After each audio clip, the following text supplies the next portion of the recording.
Bonjour, bienvenue dans une autre vidéo sur notre chaîne. Nous traduisons ici des témoignages de personnes ayant vécu des expériences de mort imminente. Aujourd'hui, nous allons connaître l'histoire d'Eric Peterson. Il dit qu'il est mort et révèle que Dieu n'est pas ce qu'il croit. Si vous n'êtes pas encore abonné à la chaîne, abonnez-vous maintenant. Activez la cloche de notification pour être averti à chaque nouvelle vidéo. Écoutons maintenant le témoignage d'Eric. Salut tout le monde, je m'appelle Eric Peterson et je viens de Salt Lake City, dans l'Utah.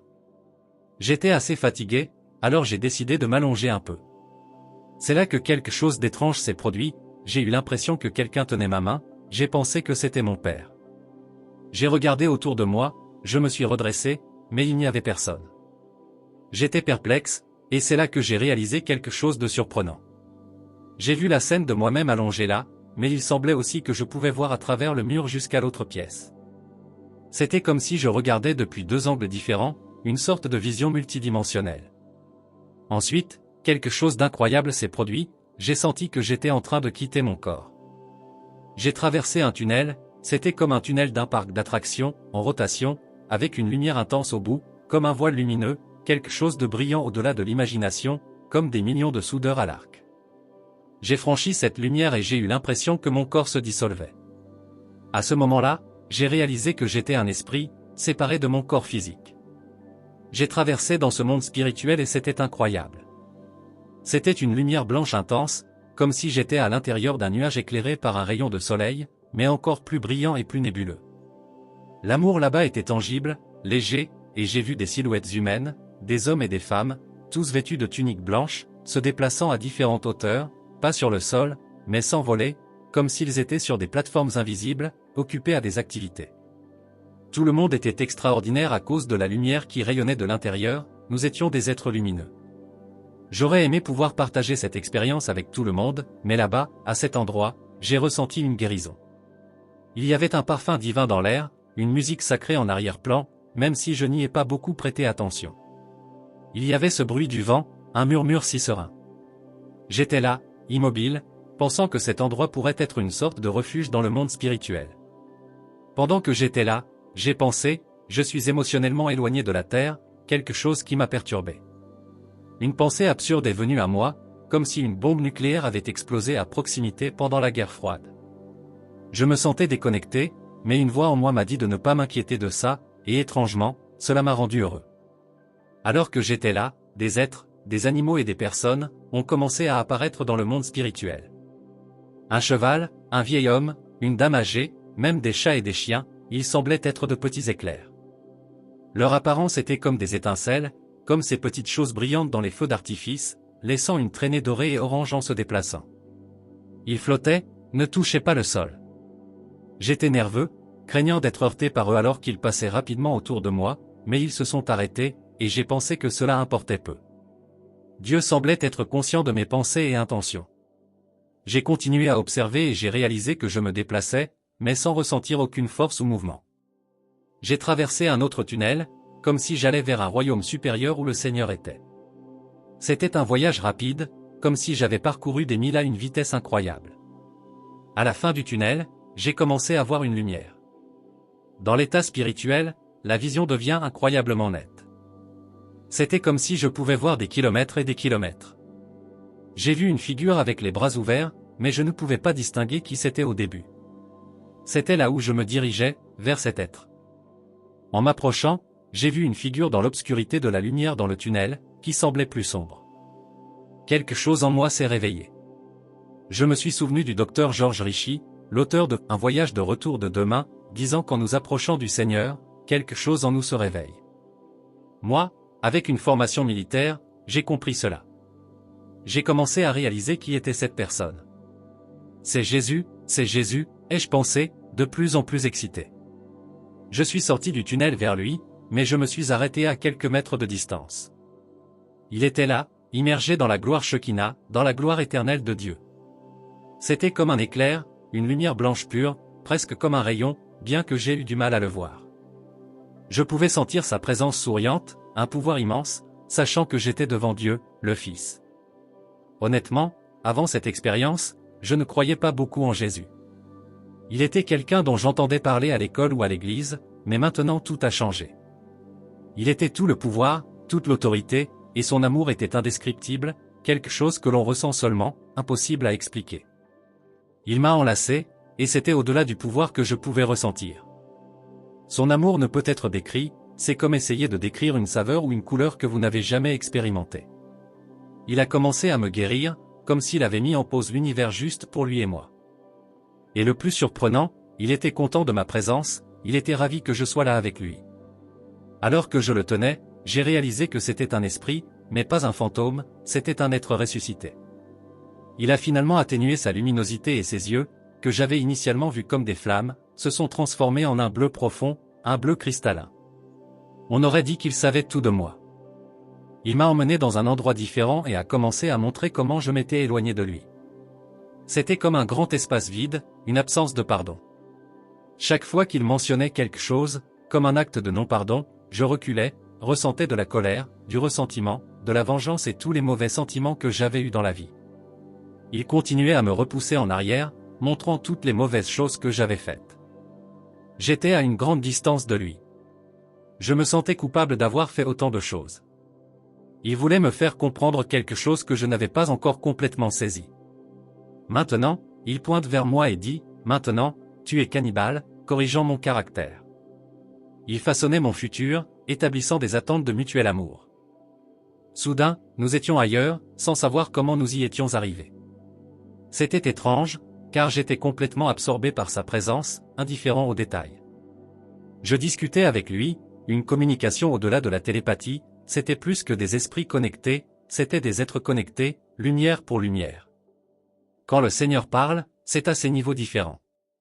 À un moment donné, je me suis souvenu de l'odeur d'encens sur ses mains, et le reste m'a laissé étourdi. J'ai vu les marques de la crucifixion, les blessures énormes dans ses mains, quelque chose que je n'avais pas reconnu auparavant dans ma vie. C'était là qu'il l'avait crucifié. C'était réel, et les marques étaient immenses, presque comme des rails de chemin de fer, mais blanches, comme de la chair essayant de guérir, mais non symboliquement, c'était une réalité qui ne cicatrisait pas. Alors, j'ai vu les blessures à ses pieds, tout aussi énormes, telles des pieux de chemin de fer, et cela m'a fait m'agenouiller et prendre conscience de la profondeur de la souffrance. C'était comme si tout l'univers s'était réduit à ce moment-là, comme s'il avait enduré cela rien que pour moi. C'était un amour incroyable et j'ai ressenti un éclair de la crucifixion, bien pire que toute représentation que j'avais déjà vue. J'étais humilié, silencieux, conscient de la grandeur et de la douleur. Lorsque j'ai posé des questions sur les différentes religions, la réponse a été inattendue. Il a dit que les gens étaient là où ils devaient être, revenant sur Terre. Avec le temps, j'ai compris que tous, des moines bouddhistes aux imams, en passant par les Amérindiens et les différentes dénominations chrétiennes, étaient exactement là où ils devaient être pour guider les autres. Cela a pris des années pour valider cela, mais j'ai réalisé que la religion est un guide pour nous. Dieu se révèle en tant que personne, avec des attentes claires pour nous. Ma relation avec Dieu est personnelle, déconnectée des institutions. Elle ne dépend pas des églises, des papes ou des prophètes. Chacun a son approche unique, que l'on soit catholique, bouddhiste ou d'une autre croyance, chacun pratique différemment. La religion sert à guider et à unir les gens, à utiliser ses talents pour s'aider mutuellement. Les écritures chrétiennes encouragent la communion entre les croyants, c'est-à-dire se rassembler pour servir et être servi, partager ses talents et s'aider mutuellement. Je suis spirituel, mais j'adopte des pratiques religieuses lorsque c'est nécessaire pour ma connexion personnelle. Cela fait partie de ma méditation et de mon interaction avec les autres, mais je ne considère pas la religion comme obligatoire.